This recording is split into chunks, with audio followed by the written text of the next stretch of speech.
state of regional lymph node. It cannot be impressed too strongly that no examination of the swelling complete without the examination of draining lymph nodes. The student should have knowledge of anatomy to find out which group of lymph nodes drain the particular area from which the tumor is originating. आता हे first इयरला तुम्हाला BDC मध्ये जे आहे lymphatic system त्याच्यामध्ये प्रत्येक group कुठल्या कुठल्या याला सप्लाय असतो, लिम्फ नोडचा ड्रेनेज असतो, हे फर्स्ट इयरलाच असते आणि ते त्याच्यासाठी महत्त्वाचं असते. समजा ब्रेस्ट ट्युमर आहे, ब्रेस्टमध्ये ट्युमर आहे तर ब्रेस्टला किती 5 ग्रुप्स ऑफ लिम्फ नोड्स ब्रेस्टचं ड्रेनेज जातो. ते लिम्फ नोड्स तुम्हाला नॉलेज असलं पाहिजे. ब्रेस्टमध्ये ट्युमर असला तर तुम्हाला ट्युमरचं पाल्पेशन केल्यानंतर lymph node, axillary lymph node, apical lymph node, subclavicular, अजून अपायकल, सबक्लॅव्हिक्युलर, अजून डीपर असतात अपायकल, ॲक्झिलरी, सर्वायकल आणि सबक्लॅव्हिक्युलर. हे जे 5 ग्रुप आहेत हे आपल्याला माहीत पाहिजे. जर पायाच्या फूटला लागलेलं असेल तर तुम्हाला इन्व्हायरनल लिम्फॅडिनोपॅथी झालेली असेल.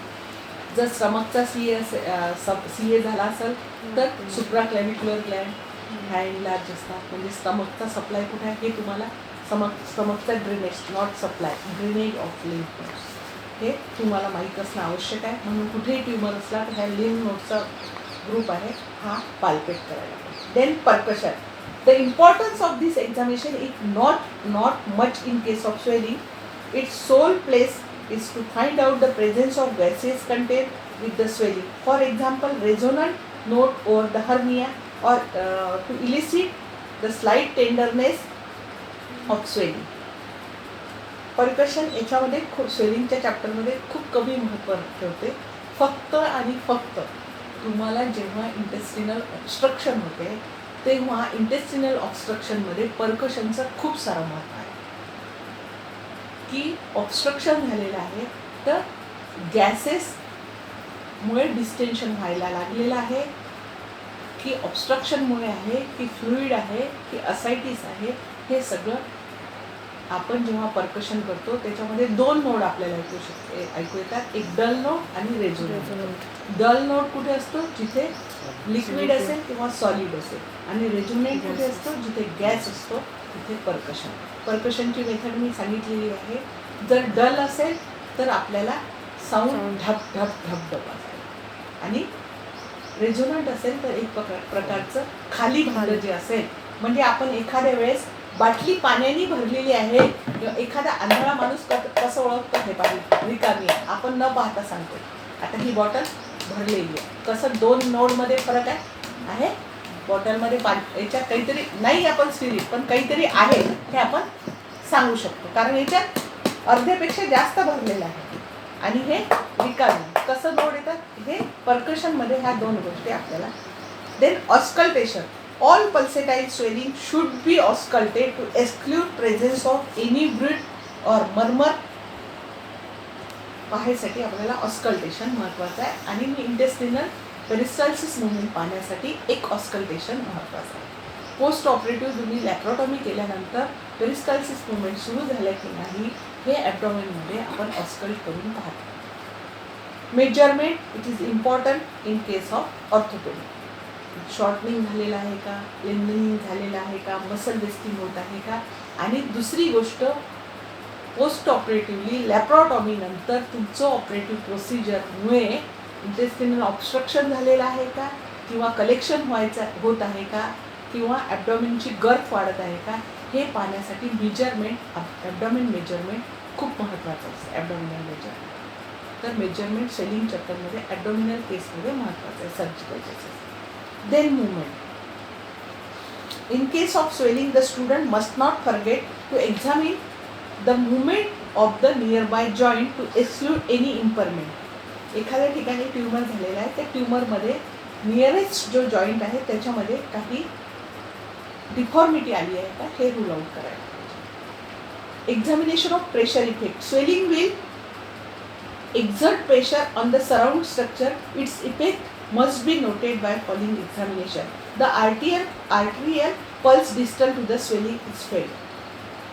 एखादं स्वेलिंग आहे, समजा पायाला स्वेलिंग झालेलं आहे, तर डॉर्सॅलिस पेडिस लागते आहे की नाही, किंवा त्या डॉर्सॅलिस पेडिसवरती त्या स्वेलिंगचा प्रेशर येत आहे, त्याच्यामुळे डिस्टल पार्टला ब्लड सप्लाय कमी होत आहे का, याच्यासाठी आपल्याला पाहायचं असते. वीक जर सप्लाय असेल तर त्या लिम्बला धोका आहे, गँग्रीन होऊ शकते. Then nerve may be affected by pressure. This will cause wasting of muscle, paralysis of the muscle supplied by the nerve with or without sensory disturbances. तर आपल्याला ह्या गोष्टी एक्झामिनेशन करायचं आहे. त्याच्यानंतर जनरल एक्झामिनेशनमध्ये आपण फर्स्ट चॅप्टरमध्ये जे जनरल एक्झामिनेशन पाहिलेलं आहे पेशंटचं ते करायचं आहे. Then special investigation in case of swelling. सगळ्यात ब्लड इन्व्हेस्टिगेशनमध्ये total count, differential count, haemoglobin, ESR and sugar are very much informatory in case of swelling. Inflammatory swelling will obviously shows leucocytosis म्हणजे increase total count and increase number of polymorph in differential count. Polymorph वाढलेले असतील in inflammatory cases. In chronic inflammatory swelling and malignant swelling will show increase ESR. Low haemoglobin percentage means anaemia. म्हणजे तुम्हाला जर swelling आहे आणि anaemia आहे, तर तुम्हाला जर स्वेलिंग एक्सरसाइज करायचा आहे तर हिमोग्लोबिन जर कमी असेल तर त्याची ऊन लवकर हील होणार नाही. In case of recurrent abscesses and carbuncle, one should not forget to do the sugar estimation of blood. Many a case of diabetes mellitus will be revealed through this test.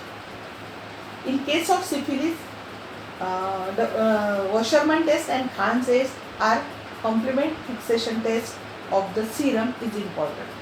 पण आता VDRL वगैरे test आहेतच, Kahn test, त्याच्यामुळे VDRL test करतात, अजून काही test असतात त्या करतात in case of sexually transmitted diseases. Then युरिनमध्ये शुगरसाठी swelling चॅप्टरमध्ये.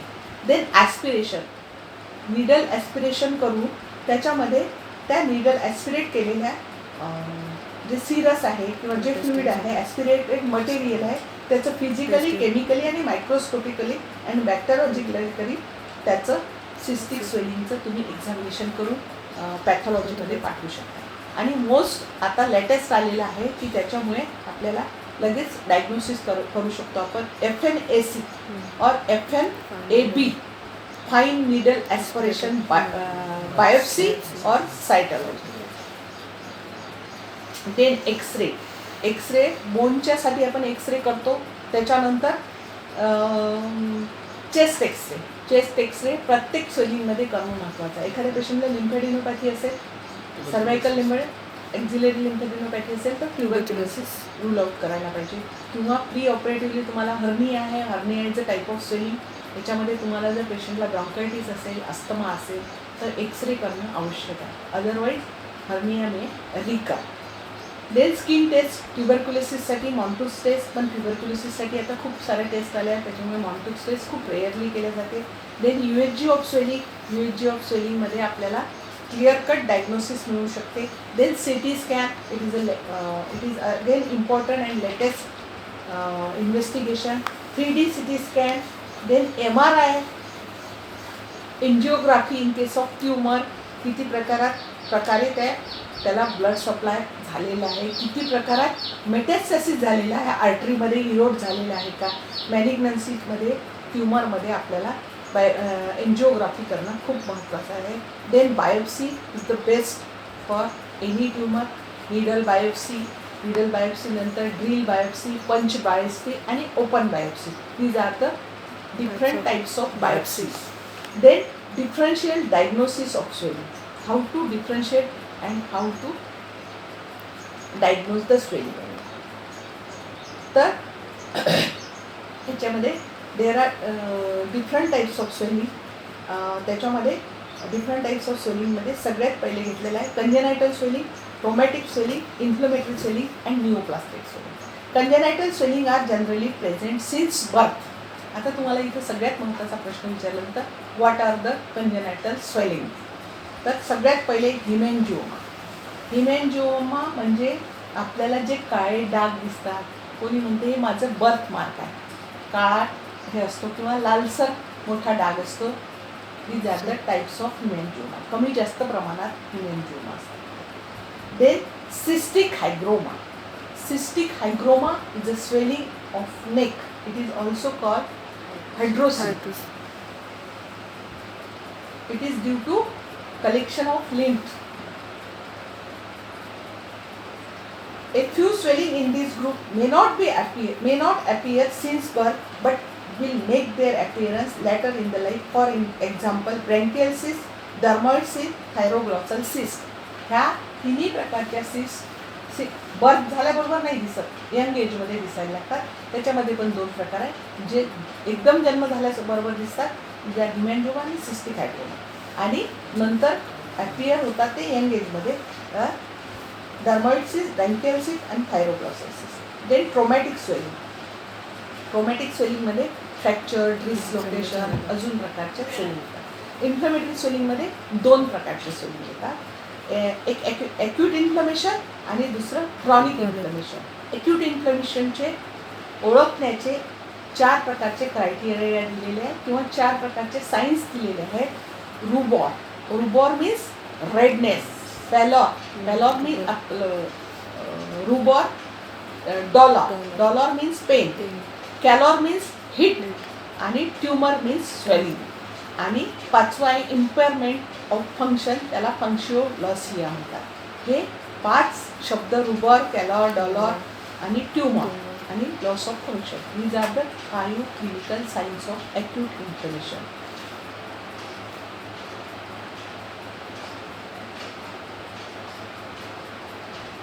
Chronic inflammatory swelling will show the same signs and symptoms as the acute inflammatory swelling, but very much subdued form. ह्याच्यापेक्षा त्याचे लक्षणं इतके ॲक्यूट नसतात, खूप कमी असतात क्रॉनिक याच्यामध्ये.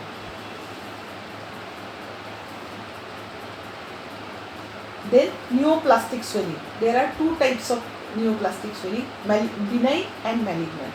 Benign tumor grow slowly, are encapsulated, move freely and hardly infiltrate in the surrounding tissue. Never metastasis. म्हणजे मेटास्टॅसिस म्हणजे एका ठिकाणावरून दुसऱ्या ठिकाणी याचे सेल्स ट्रान्समिट होत नाही आणि दुसऱ्या ठिकाणी हा ट्यूमर होत नाही. आणि दुसऱ्या याच्यामध्ये बेनाईन मॅलिग्नंट ट्यूमरमध्ये याच्या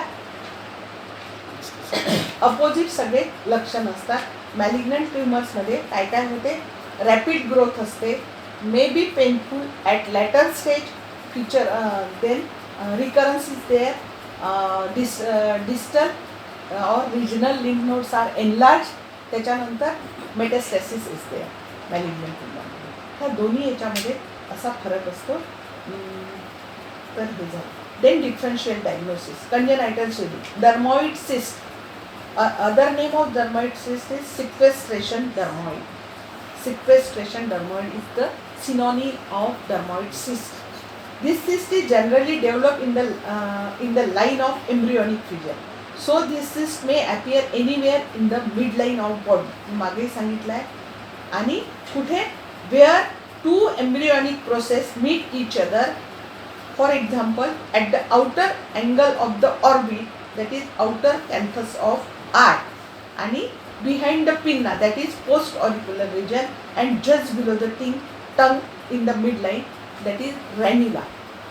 The characteristic feature of swelling will be similar to those of cyst. There will be presence of fluctuation test, but transformation test will be absent due to presence of pultaceous material inside the cyst. The swelling is round and smooth, and margin yield to pressure the finger and will not slip away. Slip sign is not positive in this dermoid cyst. The swelling will be free from the skin and from be felt at the margin of the swelling. Dermoid cyst is the cyst in the scalp, may be fully outside the skull bone or outside the skull, but attached to the dura mater through defect in the skull. May be connect to the cranial cavity. Then in dermoid cyst occasionally may elicit impulse on cupping. Occasionally cough impulse are positive in dermoid cyst.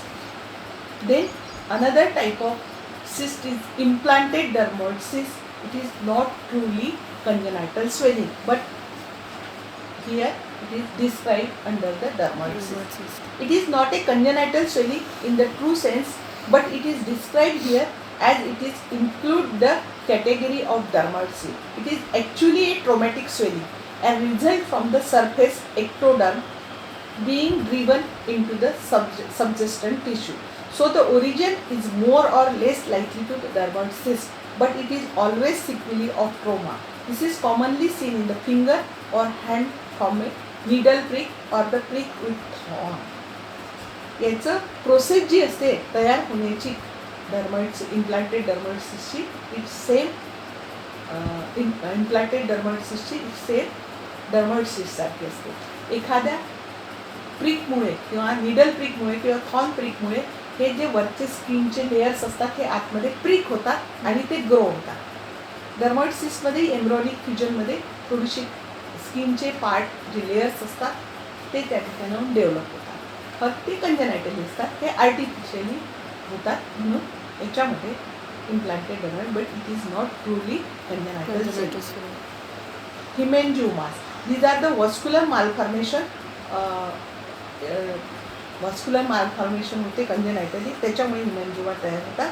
There are 3 type of haemangioma. Capillary haemangioma, त्याच्यामध्ये वेगवेगळे type दिलेले आहे capillary हिमेंजिओमामध्ये.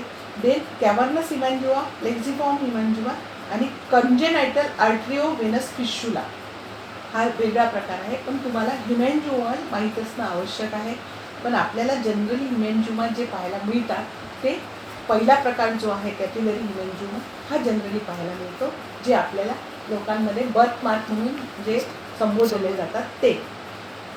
Cavernous haemangioma, plexiform haemangioma आणि आर्ट्रिओव्हेनस fistula याला सुद्धा कंजेनायटल हिमेंजिओमा म्हणतात. आणि Glomus tumour एक तयार होत असतो तो. पण हे सगळे जे सर्जिकली असतात तर कोणते सर्जन म्हणतात मस्क्युलर सर्जन, त्यांच्या कामाचे आहे. हे आपल्याला फक्त नाव माहिती असणे महत्त्वाचं आहे. Then traumatic type of swelling. Traumatic type of स्वेलिंगमध्ये इन्फ्लमेटरी स्वेलिंग महत्त्वाची आहे. ट्रोमॅटिकमध्ये फ्रॅक्चर आणि हिमॅटोमा हे महत्त्वाचे आहेत. त्याच्यामध्ये बाकी कुठले नाही, म्हणजे हिस्ट्री ऑफ ट्रोमा असते. सरळ सरळ गोष्ट आहे, हिस्ट्री ऑफ ट्रोमा असेल तर हिमॅटोमा झाला असा आणि त्याच्यामध्ये सेल्युलायटिस होऊन सेकंडरी चेंजेस होऊन ॲप्सिस तयार झालेला असतो. Then inflammatory type of swelling, this is also important. Inflammatory swelling, there are 2 type of inflammatory swelling, एक इरिसिपेलस अँड सेल्युलायटिस. तर दोन्ही तोंडपाठ असायला पाहिजे, टिप ऑफ टंग असायला पाहिजे. What is erysipelas? It is a spreading cuticular lymphangitis. स्किनमध्ये lymphs जे असतात त्याच्यामध्ये त्याचं इन्फ्लमेशन म्हणजे erysipelas, which may fallen in a scratch. आपल्याला एखाद्या धारदार वस्तूने जर स्क्रॅच झालं तर त्या ठिकाणी जे स्वेलिंग येते that is erysipelas. The positive organism is streptococcus pyogenes. The condition which predispose this disease are debilitating state or poor health of patient. जे पेशंट माल नरिश असतात किंवा हायपोप्रोटीनिक असतात त्या पेशंटमध्ये इवन स्क्रॅचमुळे सुद्धा इरिसिपेलस होऊ शकतो. In case of old person हे इरिसिपेलस होऊ शकते. The vesicle appears soon after the trauma. The condition commences as a rosy patch, rose pink or rosy patches or rash to the adjacent skin. Serous discharge comes out from the vesicle. जे vesicles develop होतात त्याच्यातून serous discharge येतो. When it affects loose areolar tissue such as orbit, scrotum, etc., there is a considerable swelling of the part due to the edema of subcutaneous tissue and thus very much resembles cellulitis. Post auricular region म्हणजे डोळ्याच्या orbital रिजनमध्ये जर scratch झालं तर तिथं होऊ शकतो आणि स्क्रोटममध्ये जर स्क्रॅचिंग झालं तर त्या ठिकाणी. Then cellulitis, it is spreading inflammation of subcutaneous tissue leading to suppuration, sloughing or even gangrene also of affected part. The commonest organism is again Streptococcus pyogenes. The organism gain access through an accidental wound. woundमधून सुद्धा Streptococcus pyogenes चा entry होऊ शकते. Then victims are generally diabetic and debilitated individuals with poor nutrition. It is condition which requires intense attention of the surgeon as it may lead to septicemia or may turn fatal. Cellulitis एवढं हे असते. The affected part becomes swollen, hot and tender. The condition start with redness, itching and stiffness at the site of inoculation. The part gradually looks browny and become edematous, which is demonstrated by pitting on pressure. There is no definite ages. Then regional lymph nodes are enlarged. The student should remember two things in connection with cellulitis. In cellulitis of the scrotum, one should always exclude the possibilities of presence of extravasation of urine with it. In children, cellulitis occurs near joints. One should remember the possibility of acute osteomyelitis as the commonest cause of this condition. This is cellulitis and erysipelas. आता difference between how you will differentiate cellulitis and erysipelas, there are 2 points. In cellulitis, there are typical rosy red rash disappears on pressure and feels stiff. The raised rash of erysipelas has a sharply defined margin which is better feel than inspect. म्हणजे आपण हाताने ते दिसते. The vesicles of erysipelas contain serum in contradistinction to the cellulitis where they contains pus. Cellulitis मध्ये pus असतो, याच्यामध्ये serum असते. In case of face and ear, the erysipelas can spread into the pinna, whereas cellulitis cannot, owing to close adhesion of skin to the cartilage of ear. म्हणजे सबक्युटेनियस tissue year of पिन्नामध्ये नसतात, म्हणून त्या ठिकाणी कधीही cellulitis होत नाही. तिथे झाला तर तो इरिसिपेलस असतो. हे दोघांमध्ये डिफरन्शिएशन आहे, इरिसिपेलस आणि सेल्युलायटिस. Very important. दोन्हीमध्ये शॉर्ट नोट येऊ शकते त्याच्यावर आणि हे पण येऊ शकते, डिफरंट सेल्युलायटिस आणि इरिसिपेलस. ठीक आहे. नेक्स्ट आपल्याला ॲक्सिस आणि ट्युमर्स नेक्स्ट पिरियडमध्ये आपण कम्प्लीट